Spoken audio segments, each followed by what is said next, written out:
क्या social media पे ban हुआ तो ही नेपाल में विरोध प्रदर्शन शुरू हुए, लोगों का प्रोटेस्ट शुरू हुआ, या कहानी कुछ और है? क्या सीआईए या अमेरिका के कुछ अधिकारी शामिल थे, या नेपाल की राजशाही, जो नेपाल की मोनार्की है, वो इस बहाने राजशाही को स्थापित करने के बहाने ढूंढ रही थी, इस वजह से प्रोटेस्ट हुए? या असल कारण वही करप्शन है और वही बेरोजगारी है जिस वजह से हर साल 5 से 6 लाख लोग निकल कर चले जाते हैं नेपाल से बाहर नौकरी करने, पढ़ाई करने? नेपाल में जब प्रोटेस्ट हो रहे थे तो संसद में घुसने वाले, सिंह दरबार में घुसने वाले, आग लगाने वाले और नेताओं के साथ हिंसा करने वाले लोग कौन थे और कहां से अचानक से आ गए थे, ये सवाल बने हुए हैं। नेता नगरी के इस सेक्शन में हम इन सारे सवालों को बारी बारी डिकोड करने की कोशिश करेंगे। हमारे साथ होंगे युवराज घिमरे, जो हैं सीनियर पत्रकार। हमारे साथ ये प्रोफेसर एसडी मुनि भी होंगे, जो इन तमाम मामलों के एक्सपर्ट हैं, साउथ एशियन जियोपॉलिटिक्स के एक्सपर्ट हैं, और उन्होंने किताब भी लिखी है, माओइस्ट इंसर्जेंसी इन नेपाल। और साथ ही जेनजी ग्रुप से एक एक्टिविस्ट हमारे साथ होंगी जिनका नाम है ऐश्वर्या। हम सबसे पहले मुखातब हैं प्रोफेसर एसडी मुनि से, जो साउथ एशियन जियोपॉलिटिक्स पे एक्सपर्ट भी हैं, और इन्होंने किताब लिखी है Maoist insurgency in Nepal, the challenge and the response. मुनि सर, मैं सबसे पहला सवाल ये है कि जब हम इस बातचीत को रिकॉर्ड कर रहे हैं तो नेपाल से कुछ तस्वीरें टीवी पे फ्लैश हो रही हैं। सुशीला कार्की शायद अंतरिम सरकार बनाने की ओर अग्रसर हैं। अभी नेपाल में स्थितियां क्या हैं और आगे का भविष्य कैसा दिखता है सर आपको नेपाल का, आगे आने वाले दिनों में, और हाल के घटनाक्रम को अगर हम केंद्र में रखें तो?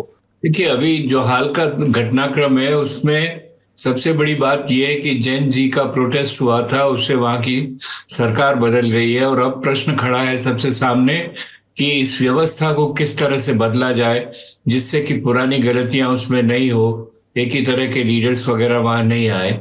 और इसमें मैं देखता हूं नेपाल की सारी राजनीति का ध्रुवीकरण 3 पक्षों में हो गया है। एक पक्ष में तो वो लोग हैं जो राजतंत्र को वापस लाना चाहते हैं, एक पक्ष में वो है जो पुरानी व्यवस्था में ही कुछ हल्के फुल्के सुधार करके उसको आगे बढ़ना चाहते हैं, और तीसरा पक्ष है ये युवा पीढ़ी का, जो ये चाहती है कि जनतंत्र रहे, रिपब्लिक रहे, लेकिन उसमें ऐसा परिवर्तन हो कि जिस तरह की लीडरशिप पिछले 10-15 साल से रही है वो वहां नहीं रहे, और बिल्कुल नए नौजवान लोग आगे बढ़कर देश का भला करें। तो इस ध्रुवीकरण का फैसला अभी तो नहीं हो पाएगा, मैं समझता हूं। अभी तो ज्यादा से ज्यादा इंटरिम सरकार बनने में भी इसी ध्रुवीकरण की वजह से दिक्कतें आ रही है, और अगर इंटरिम सरकार बनेगी तो उसका मैंडेट यही होगा कि वो जल्दी से जल्दी इलेक्शन कराएं और देश में शांति करें। इलेक्शन जब होगा तब जनता बताएगी कि कौन सा ध्रुव सबसे ज्यादा सशक्त है। मेरा मानना है कि इसमें राजतंत्र सशक्त नहीं है। राजतंत्र वाले स्ट्रीट पॉलिटिक्स में सबसे आगे है, अपने आप को एसर्ट करने में सबसे आगे है, लेकिन जनता का समर्थन उसको कम है। तो आने वाले वक्त में हमको देखना है कि ये जो दोनों धड़े हैं, एक नई पीढ़ी का और एक पुरानी व्यवस्था को बदल कर चलाने का, उसमें किसका पक्ष, जनता किसके साथ जाती है। नेपाल का जो इतिहास है अगर सामने हम देखें तो बहुत सारा विद्रोह हो चुका है, बहुत सारा खून नेपाल की गलियों में बह चुका है। मार्च में हमने प्रो मोनार्की प्रोटेस्ट देखे। पक्ष एक और भी पक्ष हो सकता है जो कई बार जानकार कह रहे हैं कि वो पक्ष जो केपी शर्मा ओली का पक्ष है या शेर बहादुर देउबा का पक्ष है, जिनको अपदस्थ किया गया, जिन्होंने कुर्सी छोड़ी, क्या उनका कमबैक किसी भी फॉर्मेट में आगे आने वाले सालों में, इसकी संभावना कितनी दिखाई देती है कि KP Sharma Oli Shivpuri military block से, आर्मी ब्लॉक से निकलेंगे और फिर से आएंगे जनता के बीच में? क्या संभावना दिखती है सर इसकी? ये संभावना मुझे नहीं नजर आती है। एक प्रयास ये हो रहा है अभी काठमांडू में कि जो भी 5 या 6 पुराने प्रधानमंत्री हैं, जिसमें 3 तो ये बड़े हैं, प्रचंड है, देउबा है और ओली है, उसके अलावा माधव नेपाल, जगन्नाथ कनाल और बाबूराम भट्टराई, इन 6 प्रधानमंत्रियों से ये कहा जा रहा है कि वो एक संयुक्त वक्तव्य साया करें और कहें कि हम राजनीति से संन्यास लेते हैं। तो उससे ये जो नई पीढ़ी है उसको ये आश्वस्त करने का प्रयास है कि इस तरह की लीडरशिप आगे नहीं आएगी। लेकिन व्यवस्था वही रहे, जो मल्टी पार्टी सिस्टम है। यहाँ तक कि पार्लियामेंट को डिसॉल्व किया नहीं किया जाए या नहीं किया जाए, उस पर भी विरोधाभास रहा, जिसको बातचीत से हल करने की कोशिश की जा रही है। लेकिन इन्हीं लीडर्स का वापस आ जाना मुझे तो संभव नहीं लगता है। बार बार ये डर बना हुआ था लोगों को, खासकर जेनजी ग्रुप्स को, कि हथिया न लिया जाए, कोई बाहर आके उनके प्रोटेस्ट को ग्रिप न कर ले। प्रो मोनार्की को लेकर डर सबसे ज्यादा था उनके अंदर, कि वो अपना एजेंडा न चलाने लगे। तो इससे निपटने के लिए जेनजी ने क्या क्या किया कि दूसरे ग्रुप्स न आए या उनको ये न मिले, उनको एज न मिले इस आंदोलन में? ये तो वो मना कर रहे हैं। जो जेनजी के जो स्ट्रॉन्ग सेक्शन है उसमें वो ये बात साफ बता रहा है कि हम राजतंत्र को एक्सेप्ट नहीं करेंगे।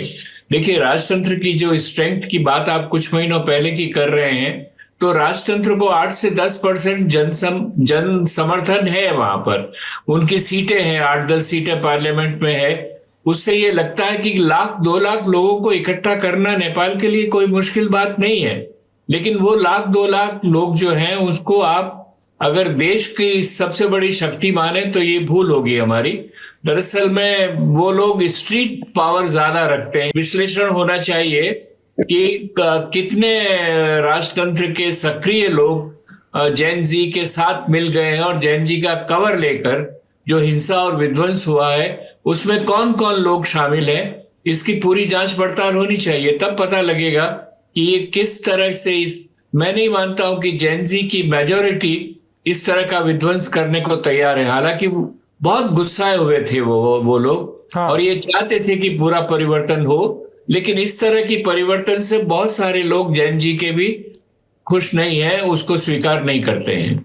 हाँ सर, आप जैसा कह रहे हैं उससे मुझे ध्यान आता है, जब संसद भवन को जलाया गया, सिंह दरबार में भीड़ घुसी, प्रधानमंत्री कार्यालय में भीड़ घुसती है, ऐसे राष्ट्रपति भवन में भीड़ घुसती है।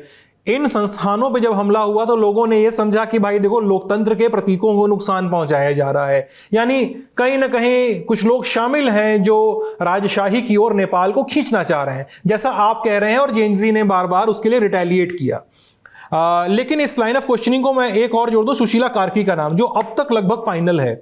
उनके सामने अगर हम ये कहें कि 5 चैलेंजेस क्या होंगे, जिसमें से एक तो जानकार कह रहे हैं कि सबसे बड़ा होगा कि इस प्रोटेस्ट की जद से खुद को निकालना, क्योंकि एक प्रेशर पॉलिटिक्स शायद नेपाल में काम करे आगे वाले दिनों में। जेनजी ने एक प्रोटेस्ट किया, जेनजी ने सत्ता परिवर्तन किया, निजाम का बदलाव किया, तो क्या अंतरिम सरकार को बार बार जेनजी के दबाव में रहना पड़ेगा, या ऐसे क्या चैलेंजेस हैं जो सामने आ सकते हैं सुशीला कार्की के आगे, अंतरिम सरकार के आगे? अंतरिम सरकार, देखिए, जो परिवर्तन हुआ है उसमें एक जो बड़ी बात है वो बहुत लोगों को ध्यान से देखनी चाहिए कि पहले दिन में जो जेनजी ने अपना आंदोलन शुरू किया था वो शांतिपूर्वक था।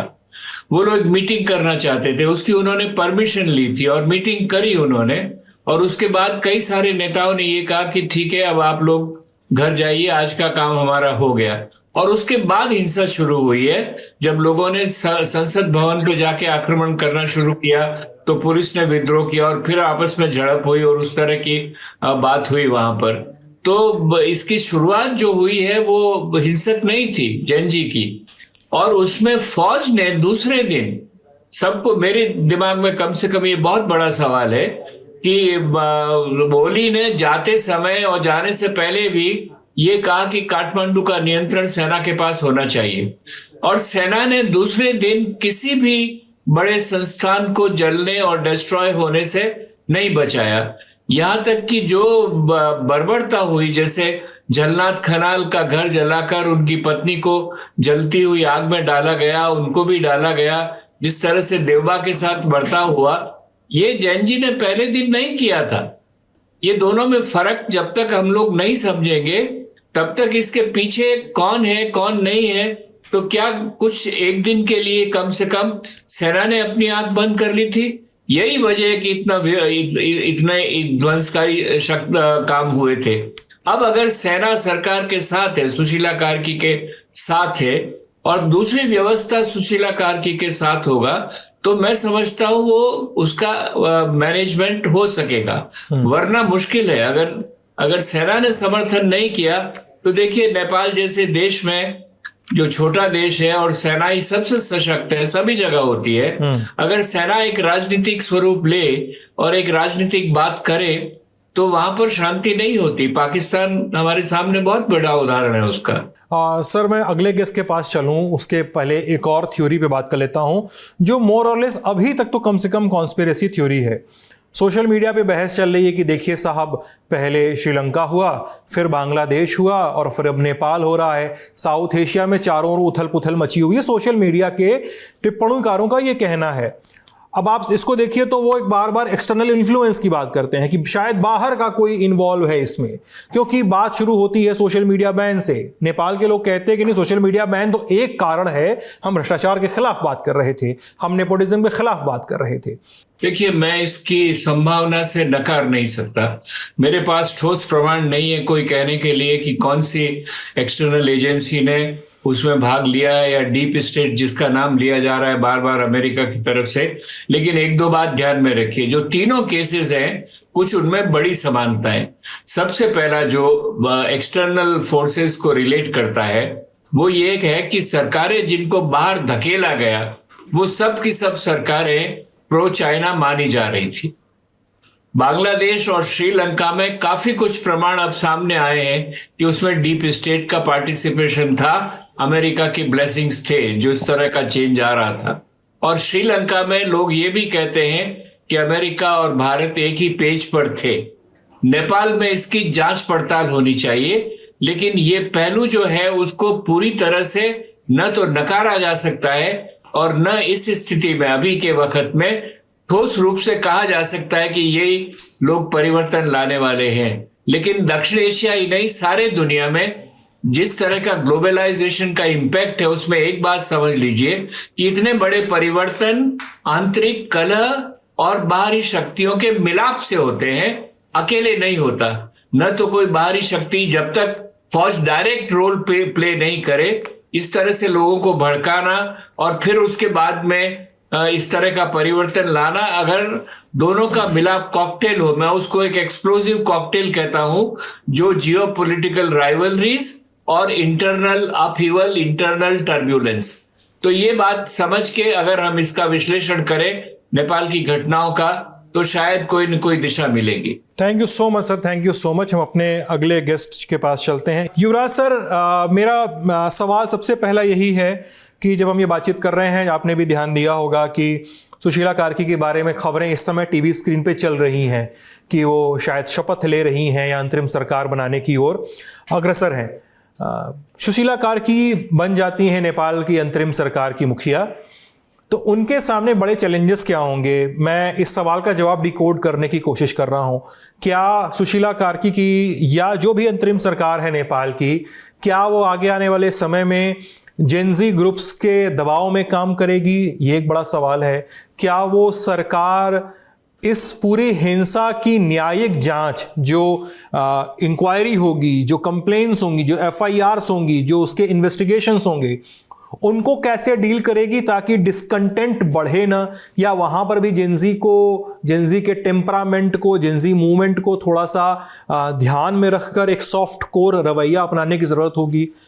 कैसा काम होगा या क्या प्राथमिकताएं होंगी अंतरिम सरकार की? एक चीज है कि सुशीला कार्की बहुत ही इंडिपेंडेंट नेचर की महिला है। वो कल रात राष्ट्रपति और 3 बड़े पार्टी के नेता, प्रचंड,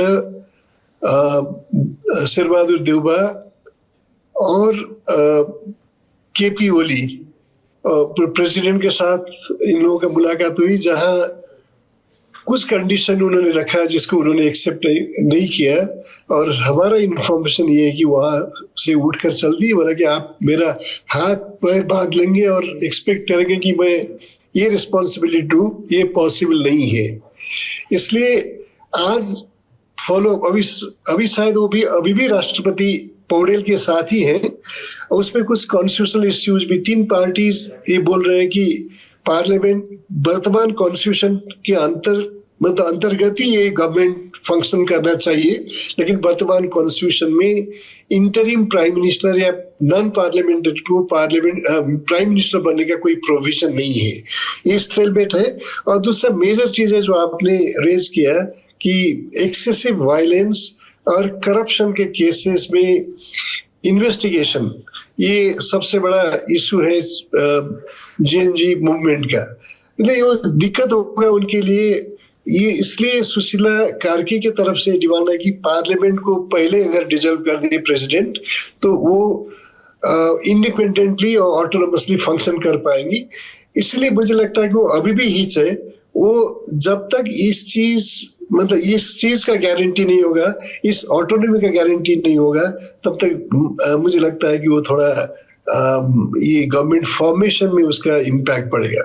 और सर ये जो फैक्शन है ओली का, देउबा का, प्रचंड का, ये फैक्शन कहाँ जाएगा सर? अब ये तीनों एक साथ होंगे अपने को बचाने के लिए, करप्शन के केसेस में इन्वेस्टिगेशन होने नहीं देने के लिए, और इवन जो इंसिडेंट हुआ उस दिन उसमें इन्वेस्टिगेशन एक माइल्ड तरीका से हो, पॉलिटिकल पार्टीज को डिफेम करने के हिसाब से न हो, वो उसमें इंसिस्ट करेंगे।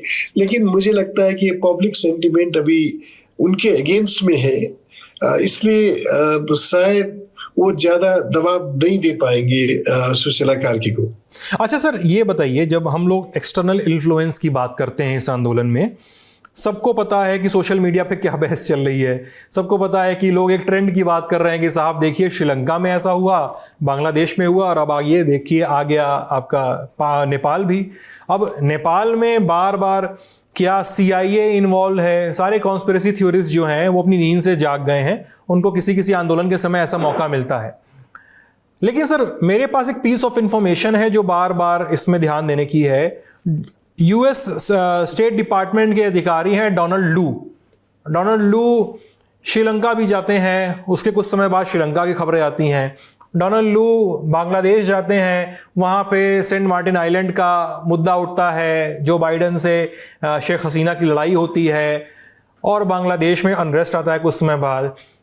वही डोनाल्ड लू दिसंबर 2024 के महीने में काठमांडू में होते हैं और सिविल सोसाइटी से भी मीटिंग करते हैं, जो खबरें बताती हैं। उसके बाद वो ब्रीफली उस विजिट के बाद US वापस लौट जाते हैं, और उसके 5, 6, 7, 8 महीने बाद हम पहला 3 महीने बाद एक प्रो मोनार्की प्रोटेस्ट देखते हैं, और उसके 5 महीने बाद हम ये सत्ता बेदखली का प्रोटेस्ट देखते हैं।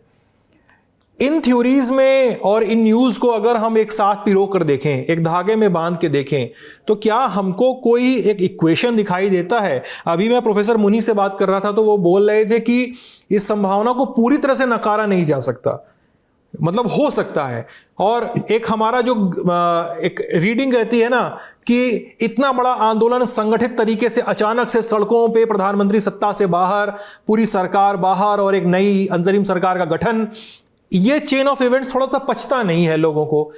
क्या साइन एंड सिग्नल्स हैं सर कि इस तरफ सोचा जाना चाहिए, और क्या साइन एंड सिग्नल्स हैं जो कहते हैं इस तरफ नहीं सोचा जाना चाहिए? जी नहीं, इसमें आपने डोनाल्ड लू के कंटेक्स्ट उठाया। डोनाल्ड लू ने नेपाल में जब वो मिलेनियम चैलेंज कॉर्पोरेशन का नेपाल कम्पैक्ट था, $500 बिलियन का ग्रांट, जिसमें यहाँ थोड़ा रिजर्वेशन था कि ये पार्लियामेंट को इंडोर्स नहीं करना चाहिए क्योंकि इसमें सिक्योरिटी कंपोनेंट है, नेपाल एक नॉन अलाइन कंट्री, ये बोलकर काफी रुका था। लेकिन उन्होंने एक डेडलाइन सेट किया कि अगर इस डेट में आप इसको इंडोर्स नहीं करेंगे तो हम नेपाल के साथ का सारा इंटायर गैमेट ऑफ रिलेशंस को हम रिव्यू करेंगे। और नेपाल के पार्लियामेंट में शेरबहादुर देउबा प्रचंड उस समय गवर्नमेंट में थे, उन लोगों ने उसको पारित किया। ये होता है, और चूंकि नेपाल जियो स्ट्रेटेजिकली इम्पोर्टेंट लोकेशन है उसका, और चाइना अमेरिका का एक तरह का कन्फ्रंटेशन है। US उस हिसाब से भी यहाँ अपना प्रेजेंस बढ़ाना चाहता है। और दूसरा, किसी भी कंट्री में, इस तरह की कंट्री में जो सिचुएशन इमर्ज करता है, उस सिचुएशन में stakeholders, external stakeholders अपना रोल खोज लेते हैं। लेकिन अभी जो मूवमेंट हुआ, एक आपने ये रेज किया कि अभी क्योंकि ये पॉलिटिकल पार्टीज का फेलियर है कि उन्होंने एंटिसिपेट नहीं किया। करप्शन के खिलाफ यहाँ बहुत ही एंगर था, लेकिन वो अनऑर्गेनाइज था, सड़क पर नहीं आया था। दूसरा, जब जेनजी ने इस चीज को रेज किया, गवर्नमेंट ने ये रियलाइज नहीं किया कि 30 साल से कम उम्र वाले यूथ का जो एंगर होता है उस पर एक मिलिटेंसी होता है, जो पॉलिटिकल पार्टी जिसका नेपाल में तो 60 से ऊपर 70-80 साल के लीडर्स हैं, वो फर्क होता है। ये गवर्नमेंट की कमजोरी है, इसको एंटिसिपेट नहीं करना पॉलिटिकल पार्टीज के फेलियर है। लेकिन ये कभी भी हो सकता था, यहाँ के लोगों को पता है, हम लोगों ने बार बार इस चीज को रेज किया है, इस संभावना को। लेकिन एक्सटर्नल फैक्टर कितना है, आंदोलन में कितना फैक्टर है? आंदोलन की बात करें, आंदोलन में अब जिस तरह से वायलेंस हुआ उसमें एक पैटर्न है। वो पैटर्न ये है कि शेरबहादुर देउबा और ओली तो टारगेट हो गए, वो प्राइम मिनिस्टर्स थे करप्शन के चार्जेस में, लेकिन उनके साथ जो बहुत ही निकट लोग हैं उनको भी टारगेट किया गया है, उनके घर वगैरह डैमेज किया। और वो जो जेएनजी वाले थे, वो इनका मुझे एक तरह से एक पॉलिटिकल नाइविटी भी देखता हूँ मैं उनकी एक्टिविटी में, कि वो चेंज चाहते हैं। वो अपने मुल्क में, चूंकि अब अमेरिका वगैरह जाना भी इतना आसान नहीं है, वो अपने मुल्क में एक सिक्योर फ्यूचर चाहते हैं। वो आईटी वगैरह में उनका दखल है, उसमें बिजनेस भी करना चाहते हैं, लेकिन गवर्नमेंट का कोऑपरेशन उनको नहीं मिला। वो उनका, लेकिन और पार्टीज है और ग्रुप्स हैं जो इस सिचुएशन को शायद फायदा लिया। अभी कंक्रीटली बोलना मुश्किल है कौन इन्वॉल्व थे, उनका एफिलिएशन या कोलैबोरेशन बाहर के फोर्सेस के साथ कितना है, लेकिन ये मैं रूल आउट नहीं कर सकता हूँ। फिर भी अभी ये डेफिनेटली बोलना मुश्किल है in absence of concrete evidence. अच्छा सर, ये बताइए, अब जो जेनजी है और जो अंतरिम सरकार का ढांचा है, इन दोनों के लिए हम बहुत कॉन्फ्लिक्टिंग रिपोर्ट्स पढ़ रहे हैं और देख रहे हैं। इनके जो इंडिया सेंटिमेंट हैं वो कैसे हैं? खासकर जब इंडिया के बारे में बात होती है तो सारे जानकार कह रहे हैं जब आपके चारों ओर आग लगी हो तो आपको बहुत तसल्ली से नहीं बैठना चाहिए। अब जो एक नया नेपाल है उसका इंडिया को लेकर सेंटिमेंट कैसा समझ में आ रहा है ग्राउंड पे? जेएनजी का पॉलिटिकल आइडियोलॉजी और एक्सटर्नल अफेयर्स के बारे में कोई क्लियरली फॉर्मुलेटेड पोजीशन नहीं है, अभी तक नहीं बना है।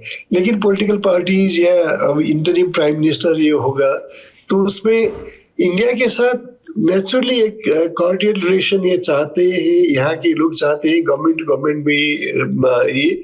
लेकिन बहुत सारे, स्पेशली इससे पहले वाला चेंज था 2006 के पॉलिटिकल चेंज में, यहाँ एक ग्रीवांसेस है। अभी जो सिचुएशन आया है इसका एक कारण ये भी है कि 2006 के चेंज में नेपाल के लोगों को, यहाँ के जनता को डिसाइड करने का अवसर नहीं दिया गया है। इंडिया ने पीस प्रोसेस मीडिएट किया, पॉलिटिकल प्रोसेस मीडिएट किया, उस पर यूरोपियन अमेरिकन का सपोर्ट रहा है। तो 8 लीडर्स ने डिसाइड कर दिया कि हम ठीक है, नेपाल सेक्युलर राष्ट्र भी होगा, गणतंत्र भी होगा, संघीय राष्ट्र में मुल्क भी बनेगा।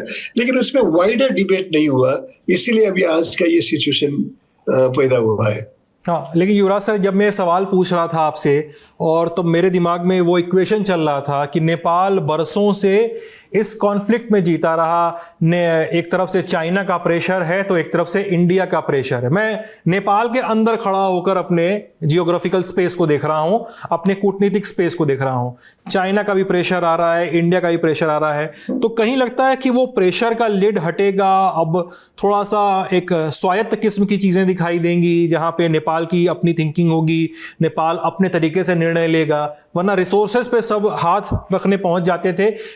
एक आम धारणा बनी रही नेपाल के मन में शायद। नेपाल का जो वेल डिफाइंड और प्रैक्टिस्ड फॉरेन पॉलिसी है वो एक delicate balance between China and India जी। और लेकिन व्यवहारिक तौर से 2006 से पहले की बात मैं कर रहा हूँ कि इंडिया के साथ बहुत ही multifaceted relations, geographical proximity, historical, civilisational, ये सब होने के कारण ज्यादा संपर्क इंडिया के साथ था। और इंडिया का जो डिसाइसिव एक रोल था नेपाल में उतना मतलब एक परसेप्शन था वो 2006 में खत्म हो गया जब इंडिया ने माओइस्ट के साथ कोलैबोरेट करके पैट्रोनाइज करके नेपाल में पॉलिटिकल चेंज में माओइस्ट को सेंटर स्टेज या लीडरशिप पोजीशन में लाने में मदद किया। उस प्रोसेस में उसके जो दो ट्रेडिशनल एलाइज थे, मोनार्की और नेपाली कांग्रेस, हालांकि दोनों में बनती नहीं थी, वो मोनार्की एबोलिश हो गया, नेपाली कांग्रेस वो माओइस्ट का जूनियर एक फोर्स जैसा बन गया है। तो उसमें क्या हो गया कि नेपाल उसके बाद इंडिया का इंस्टीट्यूशनल एलाई नेपाल में नहीं है, इसलिए ये सिचुएशन आया है। लेकिन बहुत ही कम इश्यूज में मिसअंडरस्टैंडिंग है। मान लीजिए बॉर्डर इश्यू तो दो सीमा जुड़ा हुआ कंट्री में होता है, लेकिन नेपाल का स्टेटेड पोजीशन एक इक्विडिस्टेंस का था।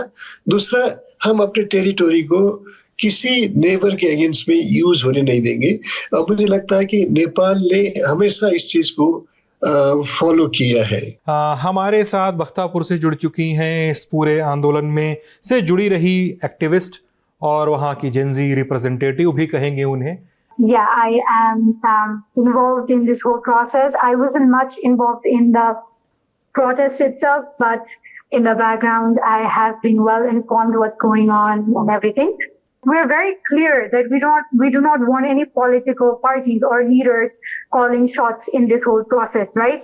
And nobody really has asked for monarchy to return as well, because our whole perspective is that broken democracy can only be fixed with better democracy. So reviving monarchy or bringing back the corrupt system is not going to be the answer. So obviously the pro-monarchy groups and other political leader parties, they are definitely trying to exploit the whole situation even now, because everybody seems to have their own agenda. They're trying to sabotage and take advantage. But what we need right now is an impartial, transparent, and especially non-partisan interim government.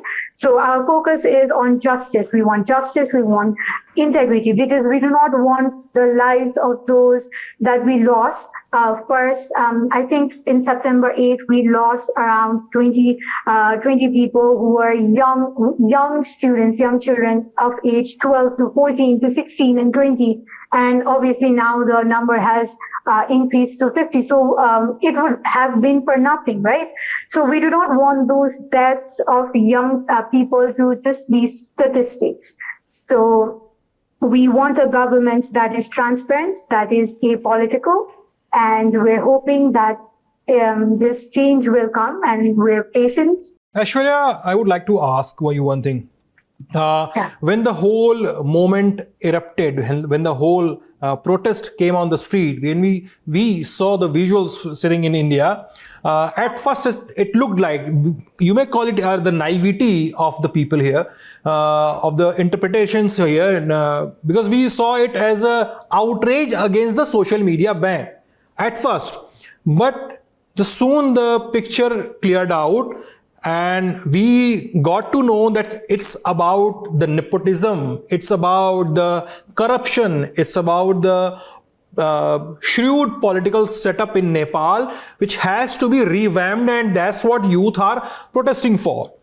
How would you like to categorize the whole protest which has happened in Nepal, and after which the whole government was uprooted? For years, Nepali, especially the youths, they have been frustrated with this corrupt system, right? The nepotism and the political instability. And as we all know, that political leaders and their families, they have been living in privilege. They have been living in luxury. And while us ordinary citizens, we are faced with unemployment, and we have this inflation, lack of opportunities. Can you state some instances of this nepotism and people and offsprings of politicians living in the luxury and living a lavish life while the ordinary Nepali citizen is suffering? Can you state some instances regarding that, please? So about the luxury and everything, we can see in social media how these people they are lavishly spending holidays like in France, or they're going Italy and they're spending dollars and dollars. That us middle class family, average, the who cannot really afford. So that sort of is that sort of was outrageous for the normal class people. We work so hard day and night, and the poor are getting poorer and poorer, and the rich are getting richer and richer, and they do not really take any accountability. So that was one of the instigating factor. There were a lot of inequalities. I'm not just saying that only youths were frustrated. Obviously, the older generation, they're frustrated as well. But I think they have sort of been desensitized to this whole situation, because it's like, it is what it is. We cannot really do anything about it. But the youths, they have zero tolerance when it comes to all political games. Right. So in social media, it sort of was like a tool for exposing these inequalities. However, when the government, I think it was around September 4, 5, the government, it banned those 26 social media.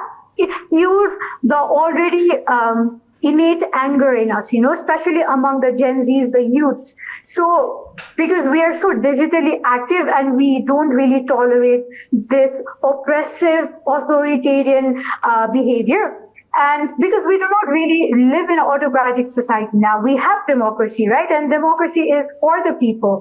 And so for the public, this banning of social media, it almost looked like it was a deliberate attempt to suppress criticism and hide corruption.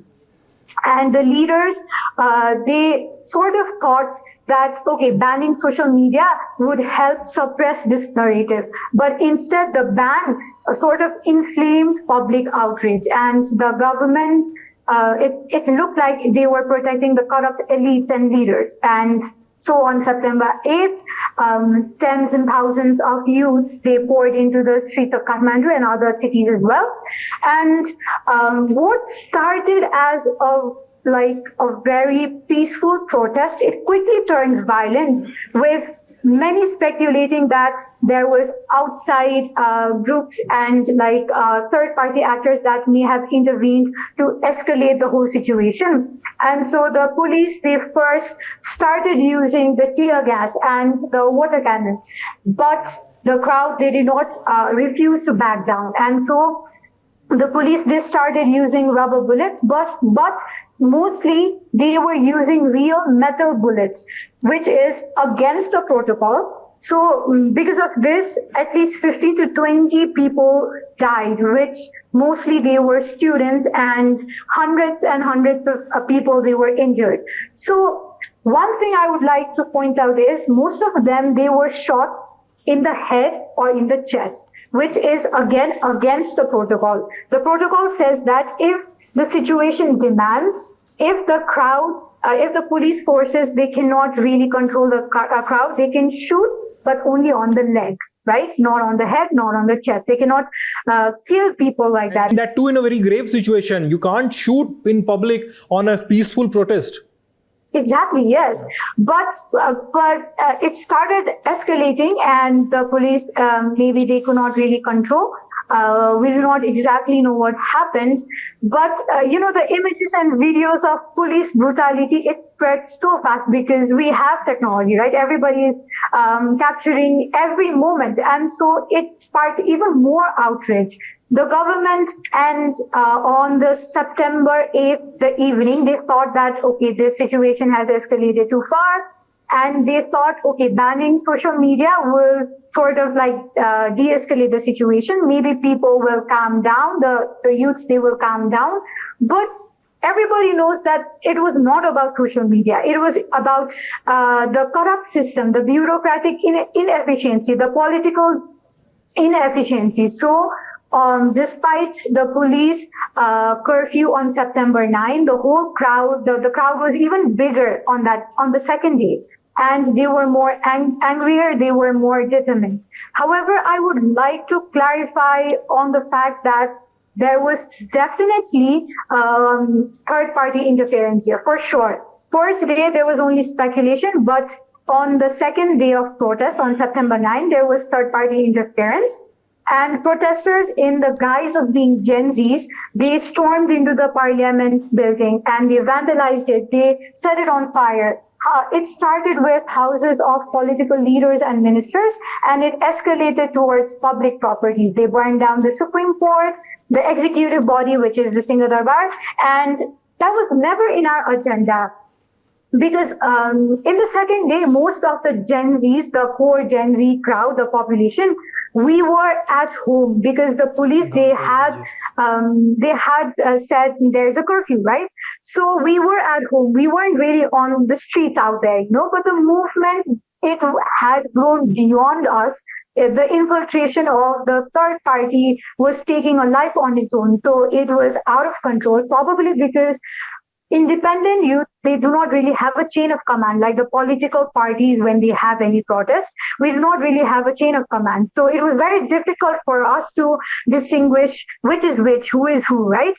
And so our whole frustration here is, especially with international media and everything, is how it is portrayed. The whole protest is portrayed in a very simplified manner, like focusing only on social media ban and ignoring this deep-rooted corrupt system, the inequalities that persist in our society. कितना बड़ा portion है जो नेपाल में रहता है, उसको नेपाल में नौकरी मिल जाती है, नेपाल में अच्छी शिक्षा मिल जाती है, और कितना है जो बाहर जाता है और कहाँ जाता है? बाहर on an average official data है कि 5 से 6 लाख यूथ्स हर साल बाहर जाते हैं, ज्यादा स्टूडेंट वीजा लेके जाते हैं, लेकिन उसमें वो ज्यादा लोग खाड़ी मुल्क में भी जाते हैं और हर रोज 2-3 बॉडीज कफिन में लौट के आते हैं। इसका रीजन ये कि एक तो मुल्क के अंदर में एम्प्लॉयमेंट नहीं है, दूसरा वो यूथ्स ने मतलब पॉलिटिकल जो 19-20 साल का चेंज के बाद जो गवर्नमेंट आए, बहुत ही बड़ा डेमोक्रेटिक स्पिरिट लेकर, उन्होंने उन यूथ्स को मुल्क में फ्यूचर है ये आश्वासन दे नहीं पाए, इसलिए they haven't seen their future in the country, इसलिए बाहर जाने का रेमिटेंस 30 मतलब बहुत सबसे बड़ा कंट्रीब्यूटर है नेशनल इकोनॉमी में। लेकिन उसके साथ साथ यहाँ पर गवर्नमेंट ने हर साल एम्प्लॉयमेंट एम्प्लॉयमेंट जनरेटिंग स्कीम लाते हैं, लेकिन ये क्या करते हैं, डोल की तरह बांटते हैं अपने अपने पार्टी के कार्डर को, वो पैसा देके एम्प्लॉयमेंट, उसका कोई हिसाब किताब नहीं होता है। एक तरह से करप्शन का सिलसिला बन गया है, जेन्युइन एम्प्लॉयमेंट नहीं हो पाया है। और इसके साथ मैं एक चीज जोड़ना चाहूंगा, अभी क्यों ऐसा हुआ, पहले क्यों यूथ तो यहाँ पहले भी थे, पहले क्यों जेन जी नहीं, अभी क्यों? इसका एक रीजन शायद ये है, अमेरिका जो हम लोगों का ड्रीम डेस्टिनेशन है यहाँ के यूथ का, वहाँ वो सिचुएशन ऐसा फेवरेबल सिचुएशन नहीं रहा, इसलिए बहुत सारे लोग यहाँ बैठ के IT वगैरह के बिजनेस में लगे हुए हैं, रिसर्च में वो ट्रेड कर रहे हैं। करप्शन के अगेंस्ट में तो आवाज उठाया था, लेकिन जो उनका छोटा मोटा एक तो क्रिटिसिज्म का प्लेटफॉर्म था, करप्शन वगैरह का एविडेंस लाते थे, लग्जरियस लाइफ का, जैसे ऐश्वर्य ने बताया। दूसरा जो बिजनेस का एक फोरम था, उसको भी ओली सरकार ने स्नैच किया। मुझे लगता है कि कंबाइंड रीजंस थे कि अब अभी क्यों हुआ, पहले क्यों नहीं हुआ। Today we are seeing the visuals of Gen Z cleaning the streets. Gen Z are restoring things, which is a very hopeful situation.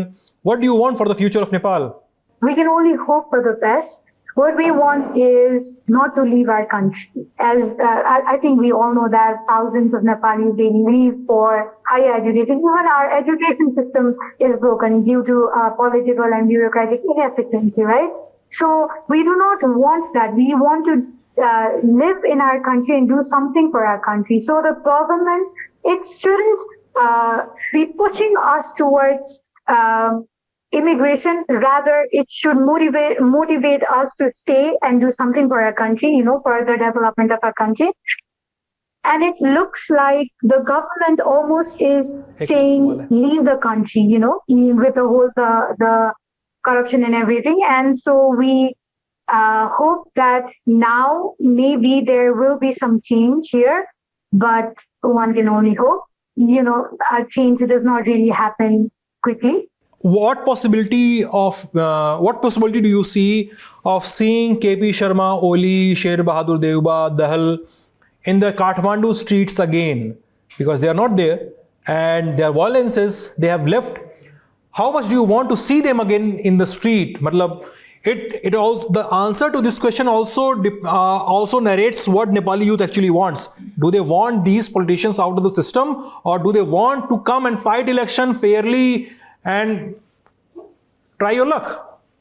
Will we get to see them in the street even in the opposition?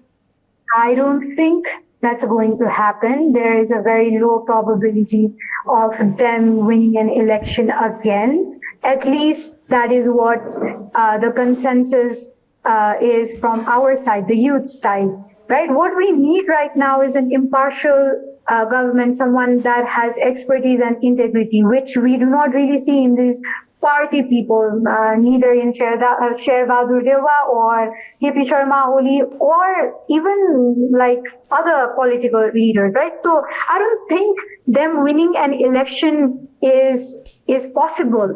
At least right now, I don't see any possibility here. Thank you so much. Yuvraj sir, same question. क्या ये possibility है कि KP Sharma Oli, Deuba, प्रचंड, ये सारे लोग नेपाल की सड़कों में, काठमांडू की सड़कों पे फिर से दिखाई दें? भले सत्ता में न हो, भले सरकार में न हो, लेकिन जिस तरह से ये गए हैं सत्ता से और उसके बाद जो वायलेंस हुआ है वो कई सारे सवाल खड़े करता है. तो क्या ये लोग दिखेंगे भले ही सत्ता में ना है? देखिए, नेपाल के ऐश्वर्य ने भी बताया, मैंने पहले भी बताया कि करप्शन बहुत ही ट्रांसपेरेंट है नेपाल में. हाई प्लेसेस में करप्शन है. ये जिन नेताओं का नाम आपने लिया वो सब के खिलाफ मेजर करप्शन केसेस है, एविडेंस के साथ मीडिया में बहुत बार आया है.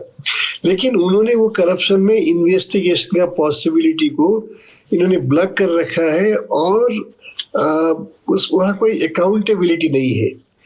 अब वो वो दिखेंगे नहीं दिखेंगे सड़क पे पता नहीं, लेकिन जरूर कोशिश करेंगे, क्योंकि 8 तारीख से आज तक इन लोगों ने इस घटना के प्रति दुख व्यक्त किया है, लेकिन ये कहने की हिम्मत नहीं किया है कि ये हमारा फेलियर है, क्योंकि पास्ट 19 ईयर से तो आप लोग सत्ता में साथ साथ रोटेशनल बेसिस में गवर्नमेंट को लीड कर रहे हैं.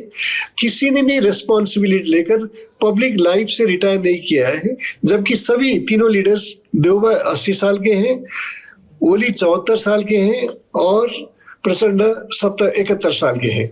इन लोगों ने वो हिम्मत नहीं दिखाई जो, लेकिन मॉरल जो रिस्पॉन्सिबिलिटी तो आपके कंसाइंस पे डिपेंड करता है ना, इसलिए वो अभी तक नहीं लिया है. वो कोशिश जरूर करेंगे. इसलिए अभी भी जो निगोशिएशन चल रहा है सुशीला कार्की को बनाने के लिए, उनका डिमांड अभी भी ये है कि वो तीनों पार्टी का रिप्रेजेंटेशन होना चाहिए कैबिनेट में. ओके. इसलिए दिखता है कि वो उनका पावर से लस्ट अभी भी कम नहीं हुआ है. हाँ सर, लास्ट सवाल इसमें यही है जो सबके मन में है. हम 2 दिनों से सुन रहे थे जेनजी की मीटिंग्स में, वर्चुअल मीटिंग में पहले सुशीला कार्की का नाम आया, Sushila Karki interim government lead करेंगी.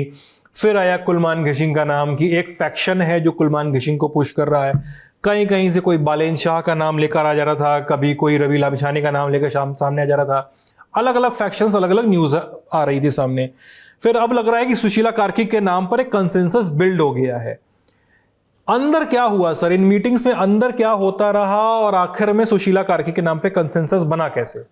नहीं, सुशीला कार्की को बैक किया, जैसे बालेन शाह, जेनजी के साइजेबल सेक्शन और लीडर्स जिनका नाम आपने लिया वो भी पॉपुलर पब्लिक फिगर, उनके परफॉर्मेंस के कारण. जैसे कुलमान घिसिंग इलेक्ट्रिसिटी अथॉरिटी के चीफ थे, उन्होंने परफॉर्म किया, डिस्ट्रीब्यूशन को स्ट्रीमलाइन किया इस हिसाब से कि हाँ वहाँ अपने उसमें सक्सीड किया है तो मुल्क को भी अच्छी तरह गवर्न करेंगे.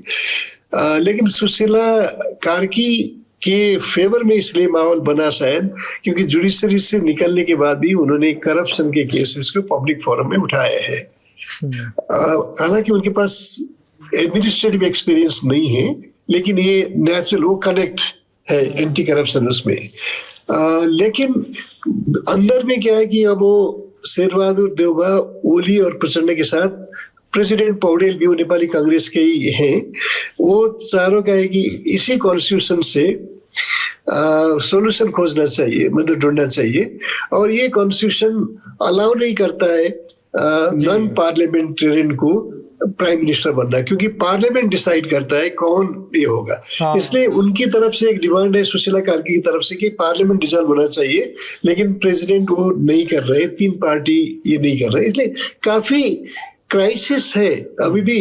और ये तीनों पार्टी तो सुशीला कार्की के साथ कोऑर्डिनेट करेंगे नहीं करेंगे। और आर्मी है, पहली बार नेपाल का आर्मी ने एक पॉलिटिकल रोल को वाइडर डिमांड में एक्सेप्ट किया है, लेकिन बस के वो अपने को एक प्लेटफॉर्म में सीमित रखा है, अपने इंस्टीट्यूशन को डिफरेंट पॉलिटिकल ग्रुप्स को डायलॉग में लाने के लिए। वो एक अच्छा एक्सरसाइज है। और आर्मी के साथ दिक्कत ये भी है कि जो 2006 का चेंज हुआ, उसके बाद नेपाल आर्मी को ये पॉलिटिकल पार्टीज, माओइस्ट लगायत के जो सत्ता में आए, उन लोगों ने किंग के प्राइवेट आर्मी की तरह ट्रीट किया। इसलिए अभी जो बोल रहे हैं ना कि सिंह दरबार को क्यों जल रहा था, क्यों इंटरव्यू नहीं किया, क्योंकि आर्मी, अब ये एक डिबेटेबल क्वेश्चन है, कहीं वायलेंस देखेगा तो आर्मी उसमें गोली चलाएगा या प्रॉपर तरीका से उसको असाइन करना चाहिए। नेपाल नेशनल सिक्योरिटी काउंसिल है, headed by the prime minister, लेकिन उसने कोई डिसीजन नहीं लिया। मुझे लगता है कि ग्रे एरिया है वहां, तो इसलिए। लेकिन जब उसको बोला गया आर्मी को कि आप संभालो, मतलब तो उन्होंने लॉ एंड ऑर्डर को मेंटेन किया है, अब ये डायलॉग को आगे बढ़ाने में मदद किया है। लेकिन ये आर्मी के लिए बहुत टेस्टिंग टाइम है, क्योंकि नेपाल में स्टेट बियरिंग इंस्टीट्यूशन, अब एग्जीक्यूटिव आपने देखा, एग्जीक्यूटिव पार्लियामेंट और जुडिशरी तो रूफलेस भी हो गए, अब वो फंक्शन नहीं हो रहे हैं, टोटल वैक्यूम है स्टेट का। उसमें आर्मी एक स्टेट बियरिंग इंस्टीट्यूशन है, इसलिए अगर वो फेल होगा तो फिर वो मुल्क के लिए बहुत ज्यादा क्राइसिस का सिचुएशन उत्पन्न होगा।